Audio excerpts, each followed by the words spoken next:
So we were talking about Beast Wars as a podcast about two comedians rewatching the 1990s TV series Beast Wars Transformers. Although we are discussing a children's television show, the podcast itself is not intended for children.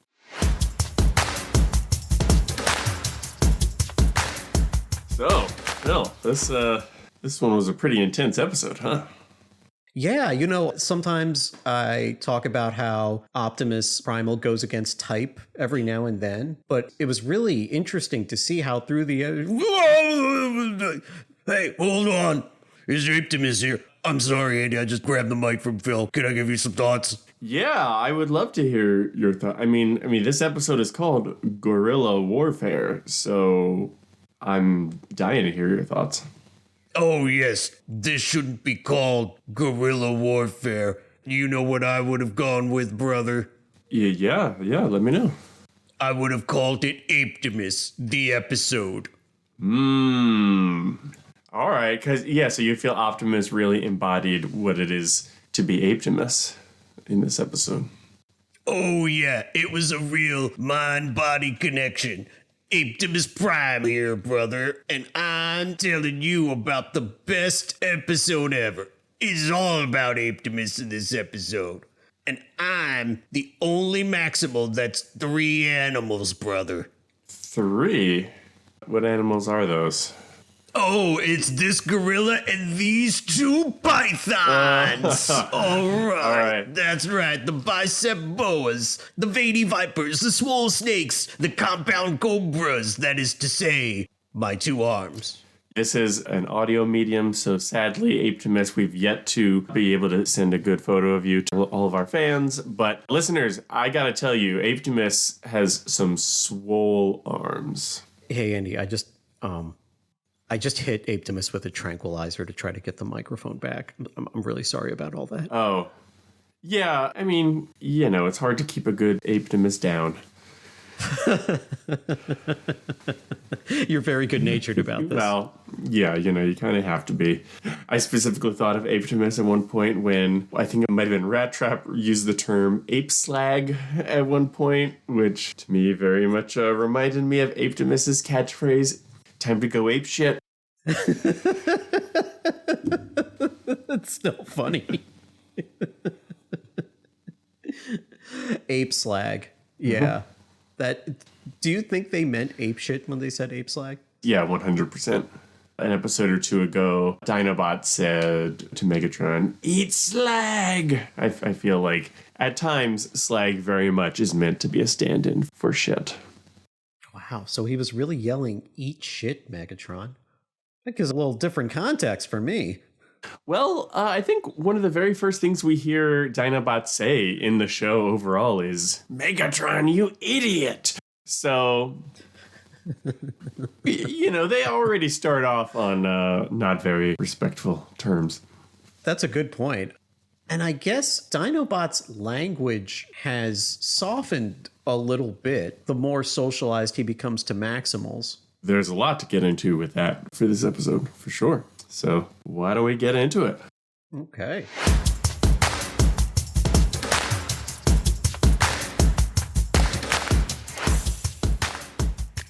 So we were talking about Beast Wars. We were talking about Beast Wars. What episode were we talking about? We are on Season 1, Episode 10, Guerrilla Warfare. Thanks for joining us, everybody. I'm Andy Hunter. And I'm Phil Thomas. If you, like our third occasional co-host, Apetimus, wanted to see Optimus really just be a badass, and this is the episode for you. Yeah, he really goes all out. And there's also an Optimus body horror moment, which it's like every other episode. Yeah. But we start off on a very different note. Peaceful, would-be majestic opening shot of twin waterfalls. But unfortunately, at this stage in CGI's development, they really could not do water with CGI, so you translate in your mind how that would be beautiful in real life.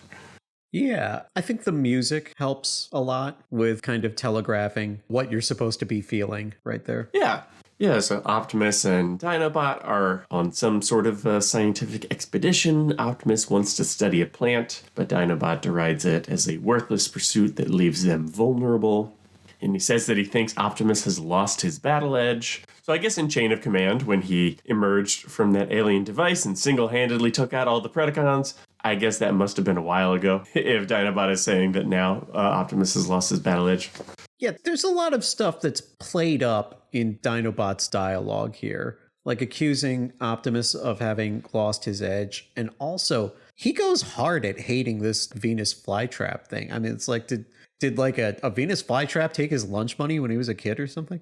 Well, I mean, who knows? We do know from the later show Beast Machines that Cybertronians can transform into plants, not just animals or machines. So, yes, maybe a Venus flytrap Maximal or Predacon did really bully him when he was a young Dinobot.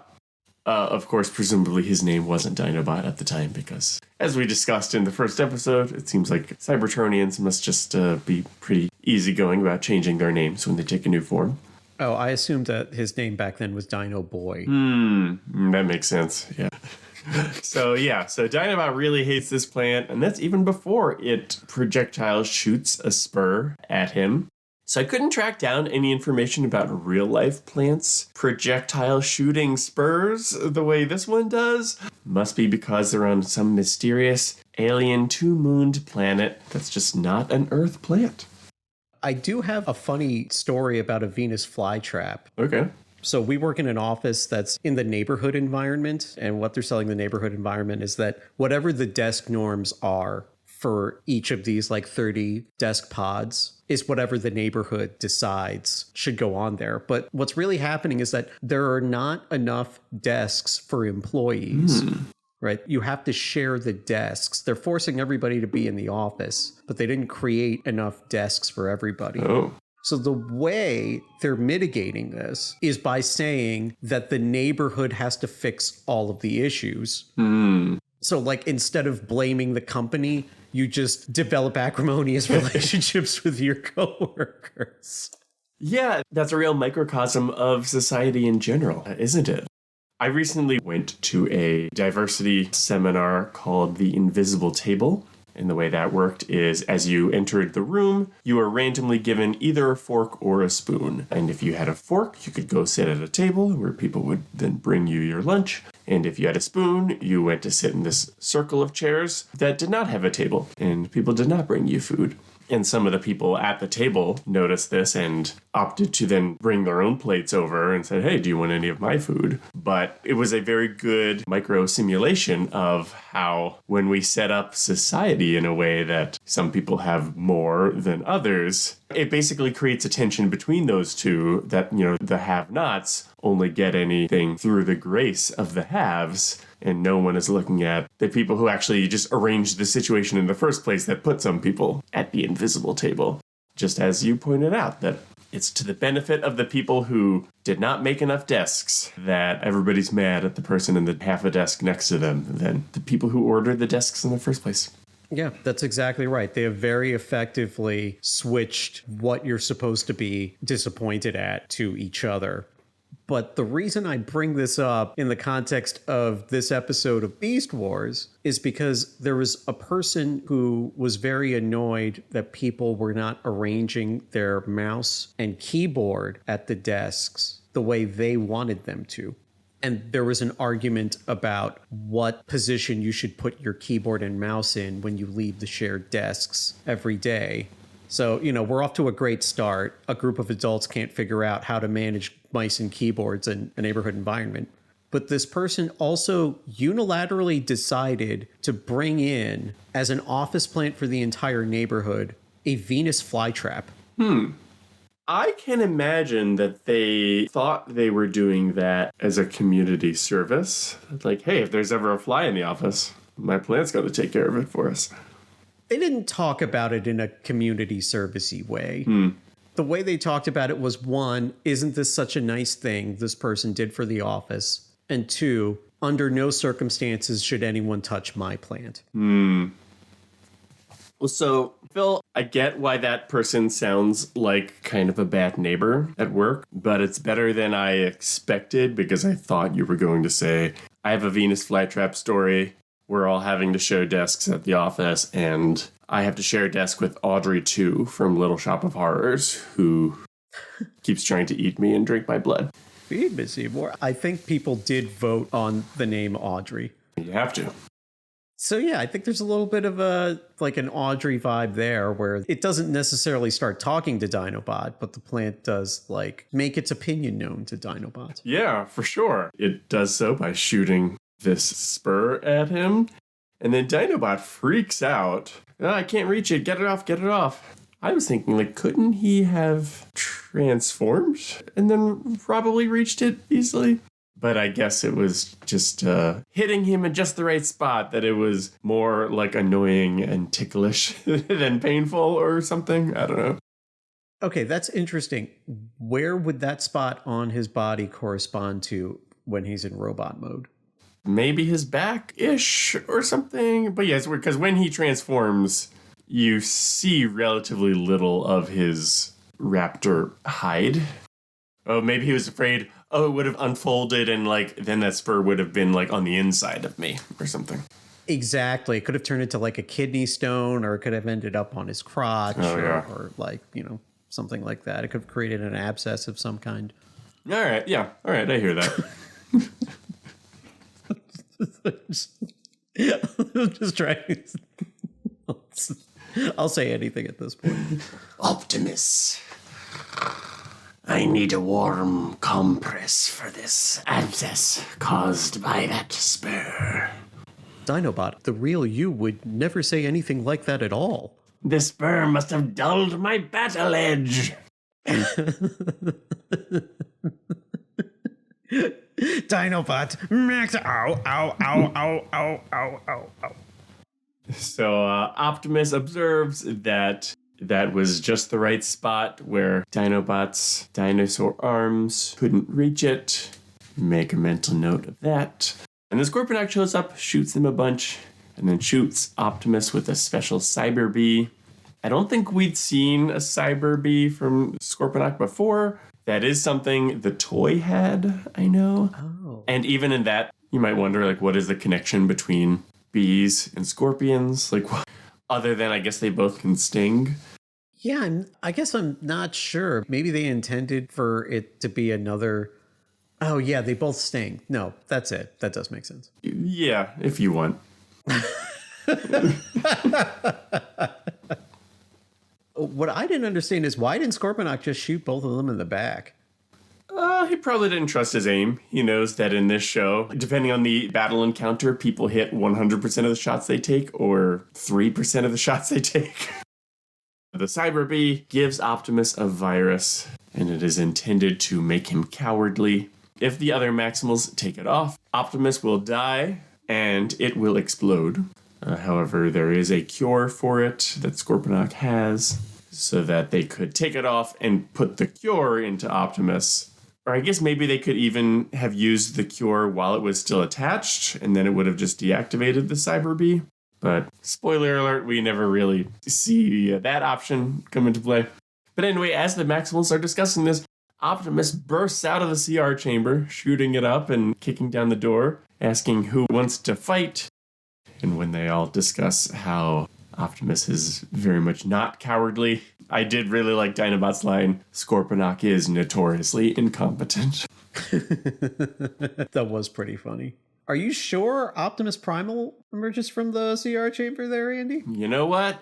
I think you're right. I think perhaps it is Apetimus Prime who emerges from that CR chamber, ready to go. Although, you know what? This is going to be controversial, but I'll say it. There was one way he didn't remind me of Apetimus Prime, and that's in that he said jack shit about bananas. Oh, that's right. He did not mention his love for bananas. Yeah. He also wasn't wearing a lot of tassel. Yeah, he did not have a do-rag. Though, you know what? I think, hold on. Oh, wait, I did just see here, there was a deleted scene where he said, I'm bananas for fighting. So I think that I think that solves that issue. You're all cowards. I'll do this myself. I'm bananas for fighting. It's written right here. Yeah. And then I think Waspinator comes in and says, I'm cuckoo for Cocoa Puffs. Yeah, yeah.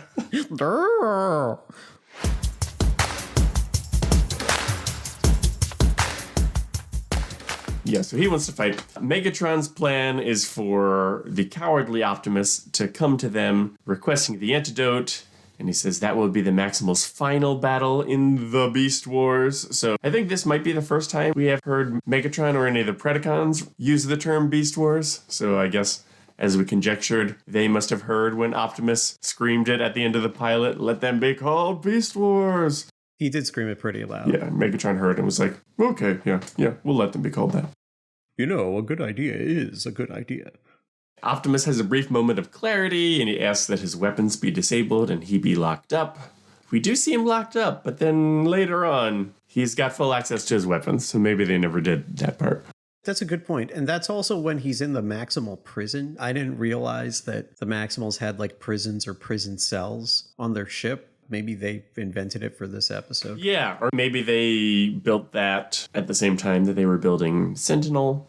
But yeah, their brig is a cage, somewhat similar to the Predacons, except it's made out of lasers, so it can't be lockpicked. And it's not dangling over lava. So, 2 improvements right there. There you go. Dinobot just suggests loading up Optimus with all the weapons they've got and pointing him at the Predacons. Rhinox and Rat Trap said that, well, the problem with that plan is Optimus would get killed, and Dinobot says, that's only a problem depending on your perspective. What a jerk. Actually, during that, there's a conversation between Cheetor and Optimus when Optimus is in the brig. Yeah. I thought it was touching that Cheetor was encouraging Optimus to fight it. Yeah, this episode had a lot of Cheetor looking up to Optimus and delving into that relationship for the first time. Him calling him Big Bot in this episode really does take on a quality of, like, you're somebody I look up to, Optimus, and not just, like, you're the boss. I have more thoughts on Cheetor, but I'll save all of that for the end of the episode. Well, I have a thought on Cheetor, which is that he lets Optimus out of jail when Optimus is like, I think I've got this sort of under control. I would have thought, given that Cheetor has flown off the handle a few times in this series so far, I'm a little surprised that Cheetor has, like, the access codes or whatever to unlock the jail and let people out of it. Oh, that's a good point. I never thought about that. I just assumed anybody who's on the outside could just let them out. Yeah, I guess that is what the case is. So Optimus, like I said, he's sort of keeping it under control, and he agrees with Dinobot's plan. Except that, at least in this moment, he does want the rest of the Maximals to help. But then he loses control, shoots up the place, and leaves. He flips and is like, oh, you're all too cowardly to come with me. Oh, and this is where he says, I'm apeshit for bananas? Or what does he say? I'm bananas for fighting. I did have a couple of other thoughts about that whole exchange, because there's like various points when they're trying to subdue Optimus. He eventually throws everybody off, but Rhinox does the best job of just manhandling Optimus. Yeah. It was really telling to see like just how powerful he is. Yeah, you very much get the impression that were Optimus not having a surge of the robot version of adrenaline, that Rhinox would easily be able to overpower him. Or maybe not easily, but that Rhinox would, of the two of them in a wrestling match, Rhinox would be able to pin Optimus. You also did mention something else I wanted to bring up. There are a lot of proxies for meth in this show. Every other episode, somebody's shooting up full of something. Yeah. Well, this show was the mid-90s. The writers, some of them had been actively writing since at least the 80s, and we know that the 80s was a big cocaine decade, so who knows? I just started thinking about Optimus Prime from the original show, just like doing a line. Or he tries and then he realizes he has no nose. No! Damn this planet. No, I think the way the original Transformers did cocaine was they just took a baggie of coke and they just like squished it down, and then it was a cube of cocaine energon. And they're like, ooh, that's the stuff. When he ODs, it was energon laced with cocaine. This is pure Colombian energon, Optimus. Do you know it took 100 men to smash this down?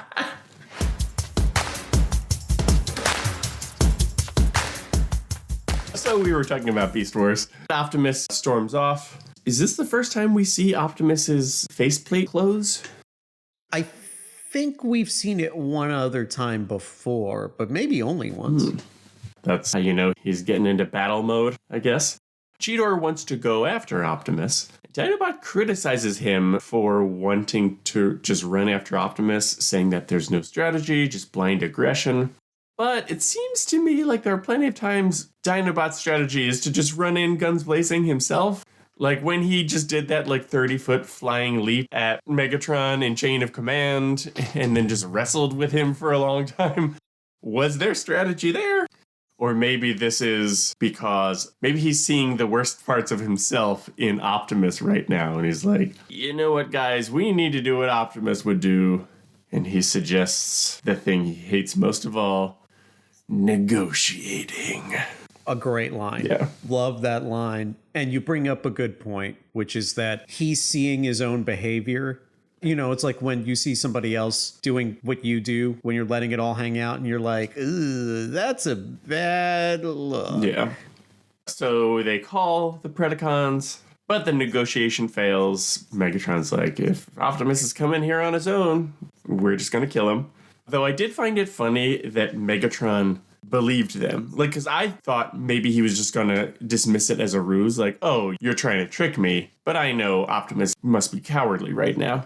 But rather, instead, he immediately believed them. Because I guess he also knows how incompetent Scorponok is. Or maybe he also just discounts their ability to be duplicitous. Yeah, that might be. Even though they've been fooled in the past by Rat Trap saying that he was defecting to them. Could be. So here we get Optimus's rampage. He just busts through the walls of the Predacon ship. Tarantulas tries to shoot his boomerang missile thing at him, and Optimus catches it. That part alone is not that impressive. But then Optimus tanks a shit ton of bullets and impales Tarantulas with the sharp end of that boomerang thing, and that was badass. That was pretty badass. I also loved how he gave Tarantulas the Dikembe Mutombo finger wag right before he was. He was like, That was a little intimidating. I thought of that as more the Team 1000 in Terminator 2 had a moment of Oh, really? Oh, okay. That's a great point. Because in the next scene, Optimus goes at Waspinator, and the way he grabs him is by bursting through the wall. Yeah. And that's another Terminator 2 reference. So you're probably spot on with that. Is there a moment in Terminator 2 where that happens? Pretty sure there's a scene in one of the Terminator movies where Arnold just kind of bursts through the wall. Or one of the Terminators bursts through the wall. Okay. Yeah, I wonder, maybe it was Terminator 1. But yeah, that was badass too. Finally, Optimus makes it up to Megatron, who, worth pointing out here, has been in beast mode as a T-Rex the entire episode. I have thoughts on that, but please keep going. So Optimus catches up with him, and Megatron is like, yep, I'll give you the antidote if you swear fealty to me. And Optimus instead is like, or let's just both go out in a blaze of glory. And he rips off the bee. Megatron is like, holy shit, that's gonna blow up. He runs away. And Optimus chucks it in that same spot on his back that he can't reach. So that scene both served as foreshadowing to the audience, but also is perhaps an indication that Optimus still has enough of his reasoning faculties to be somewhat strategic and to incorporate knowledge that he has learned through careful scientific observation. So worked nicely on two levels. Yeah, I agree. It's like he could still access that part of his memory, but he decided to channel it into a cool guys walk away moment of some kind. Before we move on to the next part, you said you had more thoughts on Megatron having been in beast mode this whole episode. Yeah, thank you. So I know that in order for the whole gag to work, he has to get stuck in beast mode. So, the bee can be in the one place he can't get to. But one of the other things that I think that accomplished, especially when Megatron walks up to Optimus at the end in beast mode, one of the ways I found that so intimidating was that Optimus just invaded the ship and took out a couple of your guys, and you don't even think enough of the situation to transform into robot mode. He comes out with the serum and he's like, this is how much power I have over you right now. These two little T-Rex arms hold more power than is within your grasp right now. You have to do whatever I say. Yes, one will never say that a lack of confidence is among Megatron's faults. So yeah, that's a good point. Luckily, Megatron flings the antidote up in the air as he runs away, and Cheetor shows up right then and grabs the antidote. Because the Maximals have shown up and are kind of running interference, I really liked their plan of, we're going to draw their fire, and then Cheetor, you're the fastest one, you go into beast mode and run in there. He shows up, he's got the antidote. I really thought Optimus's line, spark, fading, was very funny to me if we pictured it in human terms. Like if I were dying and I was like, soul, fading. Need more souls. So Optimus is saved. Cheetor gives him the cure. We see Megatron and Scorponok, and he's like, oh, get this off me. They look to camera right as the bee explodes. I know it's a kid's show, but after the buildup of how, like, oh, we can't remove this bee without blowing up everything in the vicinity, it's a little disappointing to me that they just have it explode in Megatron and Scorponok's hands, and I know they're going to be just fine next episode. I know the Predacon ship is going to be just fine next episode. So that was a little ding in the episode for me. Yeah, and also that's like this ongoing theme, and I think you were the first person to bring up this theme. How powerful are the weapons we're talking about? When people are shooting their guns, like, how powerful is it? Is this a low stakes bomb that's going to kill everyone, or is this a high stakes bomb that's going to kill everyone? Yeah, exactly.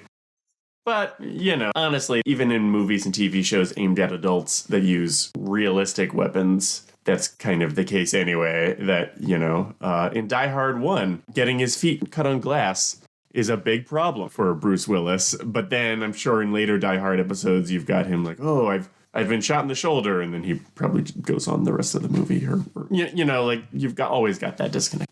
Yeah, in the later movies, his feet are made of glass. Oh, no, you are thinking of, was it Unbreakable? Where Samuel L. Jackson says, they called me Mr. Glass. And then cut to him doing the exact same scene as Bruce Willis. Die Hard. They call me Mr. Glass. Ow, ow. Ow.